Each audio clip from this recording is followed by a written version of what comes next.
नमस्ते दोस्तों। आज के इस एक्सप्लेनर में हम एक ऐसे मामले पर बात करने वाले हैं जो आपको थोड़ा हैरान कर देगा। सोचिए, आपने बहुत मेहनत की, बेहतरीन नंबर लाए, लेकिन फिर भी आपको आगे नहीं बढ़ने दिया गया। क्यों? क्योंकि आपके नंबर कुछ ज़्यादा ही अच्छे थे।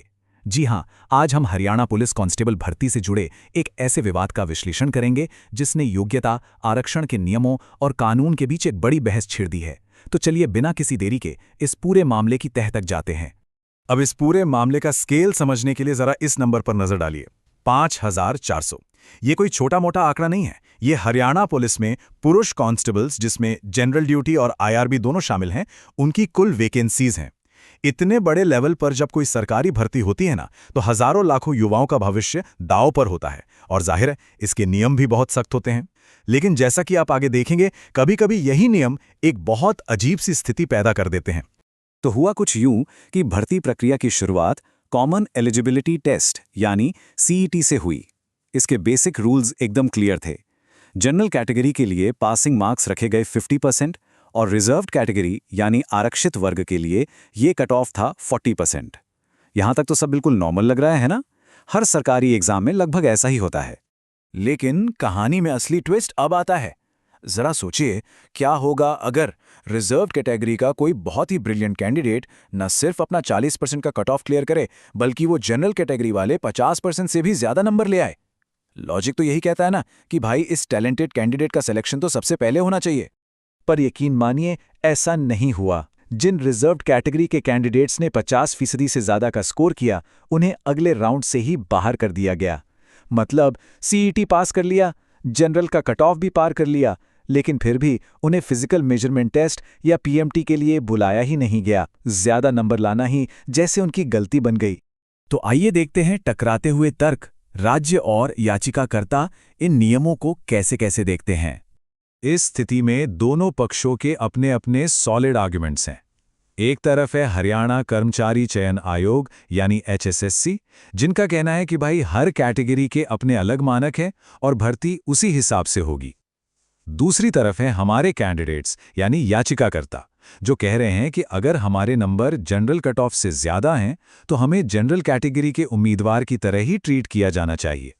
अगर हम HSSC की बात करें तो उनका डिफेंस बड़ा सीधा सा है। जब इन कैंडिडेट्स ने उनसे पूछा कि भाई, हमें पीएमटी में क्यों नहीं बुलाया गया, तो HSSC ने साफ कहा कि देखिए, सीईटी के बाद सभी भर्ती परीक्षाओं के लिए कैटेगरी वाइज कट ऑफ यानी मेरिट लिस्ट लागू की गई है। उनके हिसाब से उन्होंने बस बने बनाए नियमों को फॉलो किया है और अलग अलग कैटेगरीज को आपस में मिक्स नहीं किया है।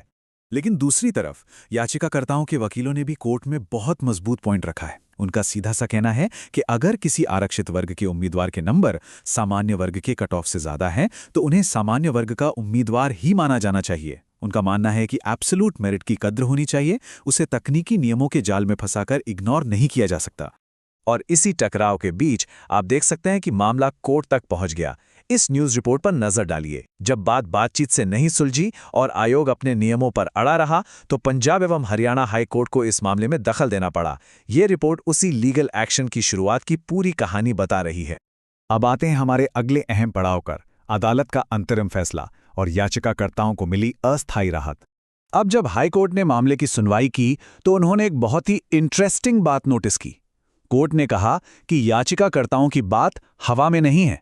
दरअसल सुप्रीम कोर्ट का एक हालिया फैसला भी इन्हीं कैंडिडेट्स के लॉजिक को सपोर्ट करता है। और आप तो जानते ही हैं, हाई कोर्ट्स हमेशा सुप्रीम कोर्ट के सेट किए गए प्रेसिडेंट्स यानी मिसालों को ही फॉलो करते हैं। तो मेरिट को तरजीह देने का ये सुप्रीम कोर्ट का नजरिया इस फैसले का एक बड़ा आधार बना।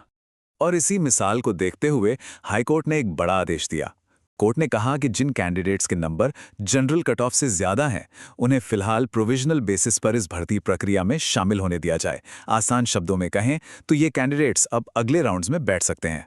हालांकि ये याद रखना जरूरी है कि उनका फाइनल सिलेक्शन मामले के आखिरी फैसले पर ही टिका होगा। लेकिन रुकिए, यहां एक बहुत बड़ा कैच है। ये जो नंबर 15 आप देख रहे हैं ना, ये बहुत क्रूशियल है। ये आदेश फिलहाल सारे कैंडिडेट्स पर लागू नहीं होता। हाई कोर्ट की ये अंतरिम राहत अभी के लिए सिर्फ उन 15 स्पेसिफिक कैंडिडेट्स तक ही सीमित है, जिन्होंने कोर्ट में जाके याचिका दायर की थी। यानी फिलहाल फायदा सिर्फ उन्हें मिल रहा है जिन्होंने कानूनी लड़ाई लड़ी। तो अब आगे क्या? देखिए, जैसा कि हमने बताया, ये सिर्फ एक टेम्पररी राहत है। कोर्ट ने अब हरियाणा सरकार और एचएसएससी से उनका फॉर्मल जवाब मांगा है। अब सरकार और आयोग को कोर्ट में यह समझाना होगा कि भाई मेरिट लिस्ट बनाते वक्त उन्होंने ऐसा तरीका क्यों अपनाया और आगे का उनका प्लान क्या है। उनका ये जवाब ही इस पूरे केस की असली दिशा तय करेगा। अब जाते जाते ये पूरा मामला हमारे सामने एक बहुत बड़ा सवाल खड़ा कर देता है। जरा सोचिए, इसका असर सिर्फ इन 15 लोगों पर नहीं बल्कि आने वाली हर मल्टी टियर सरकारी भर्ती पर पड़ सकता है। जब किसी एग्जाम में रिजर्वेशन के नियम और एब्सोल्यूट मेरिट आमने सामने आ जाए तो सही बैलेंस कैसे बनेगा? क्या किसी को बहुत ज्यादा नंबर लाने की सजा मिलनी चाहिए? ये एक ऐसा सवाल है जिसका जवाब हमें आगे चलकर ही मिलेगा। तो दोस्तों, इस एक्सप्लेनर में बस इतना ही। मिलते हैं अगली बार एक और दिलचस्प मुद्दे के साथ।